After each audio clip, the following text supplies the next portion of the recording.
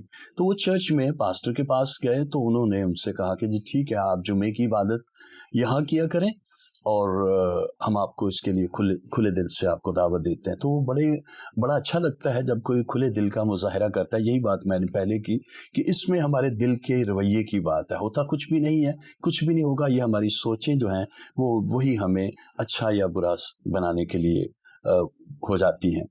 تو یہ بڑی خوبصورت بات ہے اور اس کو پوری دنیا میں لوگوں نے اپریشیٹ بھی کیا, اور جیسا آپ نے بتایا کہ اس کو وائرل کیا گیا فیس بک پہ, اس طرح سے دیکھا, میں نے بھی دیکھا.